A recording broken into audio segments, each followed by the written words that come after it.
چلو میری شہزادیوں 15 جمادی ثانی کا بھی سبق سن لو، بہت ہی پیارا سبق ہے، اور میرے نبی صلی اللہ علیہ وآلہ وسلم کی بات ہوگی، سب سے پہلے رحمت للعالمین کی بات ہوگی، خاتم النبیین کی بات ہوگی۔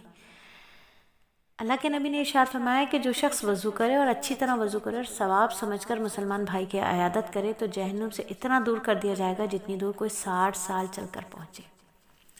اچھی طرح وضو کرے، اچھی طرح وضو کرے یعنی سنت کا، مکروہات کا، مستحبات کا، فرض کا، واجبات کا احساس کرتے ہوئے وضو کرے۔ مخلوق سے کٹ جائے، خالق سے جڑ جائے، ایسا وضو کرے۔ مخلوق سے کٹ جائے، خالق سے جڑ جائے، اپنا ذہن، اپنا دماغ مخلوق کی طرف سے ہٹا کر خالق کی طرف لگا لے اور اپنے گناہوں کا اعتراف کرتے ہوئے وضو کرے، اپنے گناہوں کی گندگی کو گندگی سمجھتے ہوئے وضو کے اعضاء کو دھوئے، تو یہ وضو ہوتا ہے اچھی طرح وضو۔ اچھی طرح وضو میں کیا ہے؟ ہاتھ گٹوں تک دھونے نا، گٹے جو کلائی کی ہڈی ہے وہاں تک دھوتے ہوئے کیا کہنا ہے؟ بسم اللہ پڑھ کے، اور پھر یہ کہنا ہے کہ اللہ تعالیٰ ان ہاتھوں سے جو گناہ ہوئے ہیں ان گناہوں کو معاف فرما دیجئے۔ کلی کرتے ہوئے کیا کہنا ہے؟ اللہ تعالیٰ اس زبان کو اپنے ذکر کے لیے قبول فرما لیجئے، اس منہ میں نبی صلی اللہ علیہ وآلہ وسلم کے ہاتھوں سے جام کوثر نصیب فرمائیے گا۔ اے اللہ اس زبان کو قرآن کی حلاوت عطا فرما دیجئے۔ ناک میں پانی ڈالتے وقت کیا کہنا ہے؟ اللہ اس ناک کو جہنم کے دھوئیں کی بدبو سے بچا لیجئے گا، اس ناک کو مرتے کے ساتھ ہی جنت کی خوشبوؤں سے معطر فرما دیجئے گا۔ چہرہ دھوتے وقت اے اللہ اس چہرے کو اس روز بھی روشن فرمائیے گا جس روز بہت سے چہرے ذلیل و خوار ہوں گے۔ اے اللہ اس چہرے کو دارین میں اپنے نور سے منور فرما دیجئے۔ اے اللہ اس چہرے سے گناہوں کی سیاہی کو دھو ڈالیے۔ کوہنیوں سمیت ہاتھ دھوتے وقت کہنا ہے، سیدھا ہاتھ دھوتے وقت اے اللہ نامہ اعمال سیدھے ہاتھ میں عطا فرمائیے گا۔ الٹا ہاتھ دھوتے وقت اے اللہ ان ہاتھوں سے جو جو گناہ ہوئے ان تمام کو معاف فرما دیجئے، نامہ اعمال الٹے ہاتھ پہ نہ دیجئے گا۔ سر کا مسح 3 حصوں میں ہوگا، سر کا مسح چوتھائی کرتے ہوئے کہنا ہے، اے اللہ اس سر کو اپنے عرش کے سائے میں رکھیے گا جس دن کوئی سایہ نہ ہوگا۔ اے اللہ ان کانوں کو اپنا ذکر سننے والا بنا دیجئے۔ اے اللہ یہ گردن آپ کی فرما برداری اور اطاعت پہ ہمیشہ جھکی رہے، اس گردن کو جہنم کے طوق سے آزادی عطا فرمائیے گا۔ اے اللہ ان پیروں کو اپنے دین کے رستے پر استقامت سے چلائیے، پل صراط سے یہ پیر جلدی سے عبور کر جائیں۔ اے اللہ ان پیروں کے ذریعے جو گناہ ہوئے ان تمام گناہوں کو معاف فرما دیجئے۔ یہ ہوگا کامل وضو۔ جب یہ دعائیں مانگتے ہوئے یا ایسی ہی ملتی جلتی جو دعائیں آپ کو کرنی ہو، جو بات اللہ سے آپ کو کرنی ہو، یہ باتیں کرتے ہوئے جب اللہ سے وضو کیا جائے گا تو خالق کی طرف رجوع ہوگا، تو مخلوق کی طرف سے دھیان ہٹ جائے گا، اور جب مخلوق سے دھیان ہٹ جائے گا تو وضو کامل ہو جائے گا، کیونکہ مخلوق سے کٹنا اور خالق سے جڑنا ہی اصل وضو ہے، اور یہی وضو کی معراج ہے۔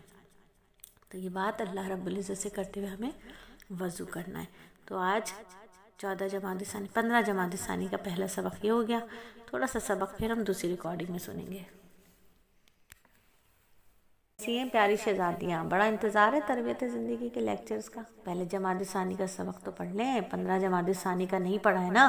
چلیں سب سے پہلے 15 جمادی ثانی کا سبق پڑھتے ہیں۔ یہ کیا فرماتے ہیں میرے نبی صلی اللہ علیہ وآلہ وسلم خواتین اسلام سے؟ آپ صلی اللہ علیہ وآلہ وسلم نے فرمایا ارشاد کہ وہ شخص جنت میں داخل نہیں ہوگا جس کے دل میں ایک ذرے کے برابر بھی تکبر ہوگا۔ سن لیجئے، کہ ذرا سا بھی تکبر ہوا، بڑی خوبصورت ہوں میں، بڑا میرا رنگ گورا ہے، فرانی کالی ہے، اس کے بال چھوٹے، میرے بال لمبے، میرا شوہر بہت خوبصورت، میرے پاس مال، میرے پاس دولت، میرے پاس بچے، اگر یہ تکبر آ گیا، یہ تکبر آ گیا، ایون کہ یہ تکبر آ گیا کہ میرا جوتا اس سے اچھا، تو یہ بھی اللہ تعالیٰ کو ناپسند ہے۔ ٹھیک ہے؟ تو اگر یہ بات صرف اس لیے اپنے دل میں سوچی، کوئی کمپٹیشن نہیں لیا، صرف دل میں سوچی کہ میرے پاس اتنے اچھے اللہ تعالیٰ نے جوتے عطا فرمائے، میرے پاس اتنے اچھے اللہ تعالیٰ نے کپڑے عطا فرمائے، کہ صحابہ نے پوچھا، ایک شخص نے عرض کیا کہ اللہ کے نبی، کوئی شخص یہ پسند کرتا ہے کہ اس کا کپڑا اچھا ہو، اس کا جوتا اچھا، تو کیا یہ بھی تکبر ہے؟ آپ نے فرمایا بلا شبہ اللہ تعالیٰ جمیل جمال کو پسند کرتا ہے، یعنی اچھا کپڑا اور اچھا جوتا پہننا تکبر نہیں ہے۔ تکبر یہ ہے کہ حق کو ٹھکرائے اور لوگوں کو حقیر سمجھے۔ اچھا کپڑا اچھا جوتا پہن کر اپنے آپ میں اپنے آپ کو بڑا سمجھے اور دوسروں کو حقیر سمجھے. تکبر تو یہ ہے. تو اس تکبر سے ہم سب کو بچنا ہے. اللہ نے عطا کیا، اللہ کا احسان ہے، ورنہ ہم سے اچھے لوگ دنیا میں پڑے تھے، اللہ ان کو بھی دے سکتے تھے، لیکن اللہ نے ہمیں عطا فرمائی. اللہ کا بہت بڑا فضل اور کرم ہے. تو یہ تکبر سے بچنا ہے اور اپنے آپ کو عاجزی کے حالات میں رکھنا ہے. پھر نبی صلی اللہ علیہ وآلہ وسلم نے ہمیں اتنی اچھی اچھی باتیں بتا دی اور ہم ان کے امتی ہیں تو ہمیں ان پر عمل کرنا ہے. تو میری بیٹیوں یاد رکھو کہ صبر جو ہوتا ہے نا ایک بہت بڑی عبادت ہوتا ہے، بہت اہم عبادت ہوتا ہے. ہر بہن بھائی ایک جیسا نصیب لکھوا کر نہیں لاتا. اللہ تعالیٰ کے ہاں جو تقسیم کا معاملہ ہے وہ بالکل ڈیفرنٹ ہے. اللہ تعالیٰ دے کر بھی آزماتے ہیں. ایسے سمجھو اپنے آپ کو کہ جیسے پوسٹ مین کے پاس بہت سارے لفافے آتے ہیں، بہت سارے ڈاک آ جاتی ہے، کوریئر والے ہوتے ہیں ان کے پاس بہت سارے چیزیں آ جاتی ہیں، تو لوگوں کو دینا ہوتی ہے. جس ایڈریس کے لیے آئی ہوتی ہے اس پر ان کو وہ چیز دینا ہوتی ہے. تو ہمارے پاس اللہ رب العزت نے اگر ہمیں عطا فرمایا ہوا ہے تو سمجھیے کہ وہ لوگوں کے لیے عطا فرمایا. اب ہمیں دیکھنا ہے، ہمارے پاس ایڈریس نہیں ہے، ہمیں دیکھنا ہے، لیکن اللہ رب العزت وہ ضرورت مندوں کو ہمارے دروازے تک بھیج بھی دیتے ہیں، ہمیں ان ضرورت مندوں کے گھروں تک بھیج دیتے ہیں. تو وہاں ہمیں دیکھنا ہے کہ ہمارے پاس جو ہماری ضرورتوں سے زیادہ مال ہے وہ ہے کس کا آخر. تو ہمارے بہن بھائیوں کا ہوتا ہے، ہمارے رشتہ داروں کا ہوتا ہے، ہمارے پڑوسیوں کا ہوتا ہے، ہمارے سرونٹس کا ہوتا ہے.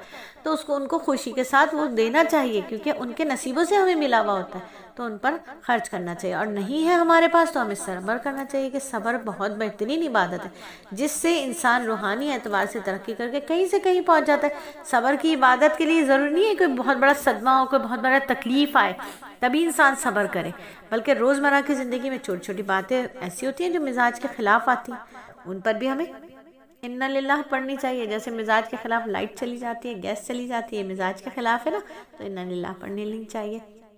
ام سلمہ رضی اللہ تعالیٰ عنہ فرماتی ہیں نبی صلی اللہ علیہ وآلہ وسلم نے ارشاد فرمایا جب تم میں سے کوئی کسی کو تکلیف پہنچے تو اسے چاہیے کہ وہ کہے انا للہ و انا الیہ راجعون. یا اللہ میں اس تکلیف میں ثواب کا طلبگار ہوں، مجھے اس پر اجر عطا فرمائیے، اس کی جگہ مجھے کوئی اس سے بہتر چیز عطا فرمائیے.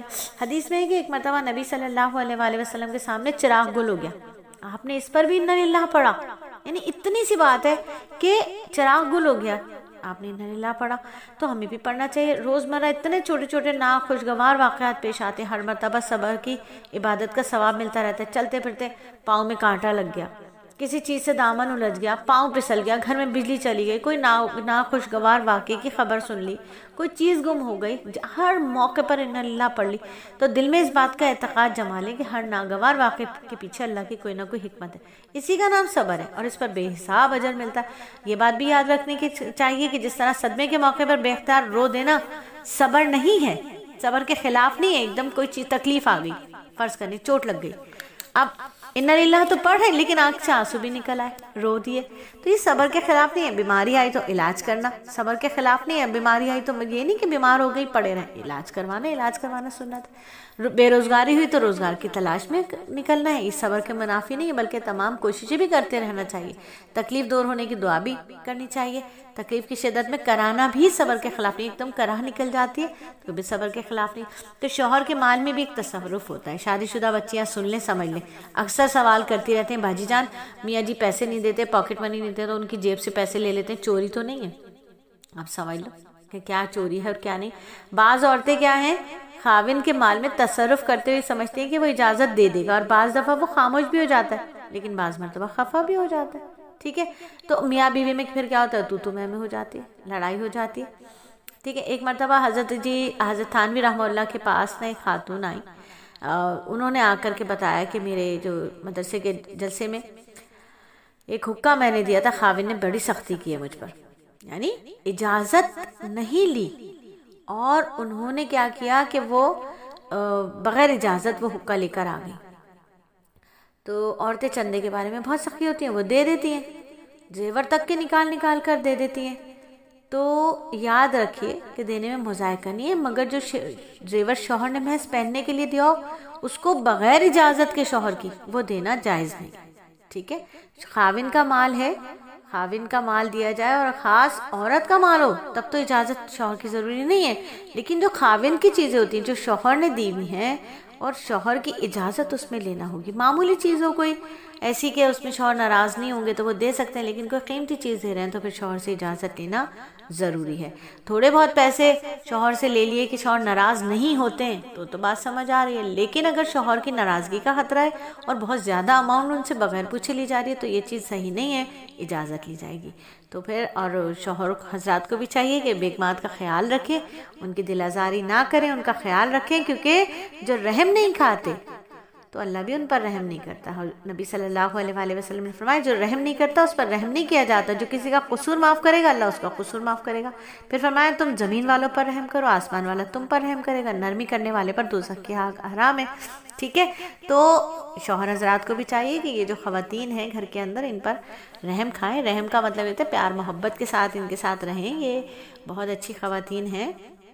ٹھیک ہے، کیونکہ یہ کفایت شعاری سے کام لیتی ہیں، اور جو فضول خرچی کرتی ہیں تو سن لیں وہ شیطان کی بہنیں ہیں۔ تو کفایت شعاری کو اختیار کریں کہ آپ صلی اللہ علیہ وآلہ وسلم نے فرمایا کہ اعتدال کے ساتھ ضرورت کی جگہ خرچ کرنا آدھی کمائی ہے، ایسا شخص محتاج نہیں ہوتا۔ اعتدال کے ساتھ، سال میں کتنے جوڑے پہننے، اعتدال کے ساتھ، سال میں کتنے جوڑے جوتے خریدنے، اعتدال کے ساتھ، کتنا گھومنے پھرنے جانے، اعتدال کے ساتھ۔ ٹھیک ہے، جو آدمی اعتدال سے چلتا ہے نا بیٹا، وہ کبھی بھی محتاج نہیں ہوتا، اس کو کبھی قرضہ نہیں مانگنا پڑتا، اپنی جیب دیکھ کے جو خرچ کرتا ہے اس کو کبھی بھی قرض نہیں مانگنا پڑتا۔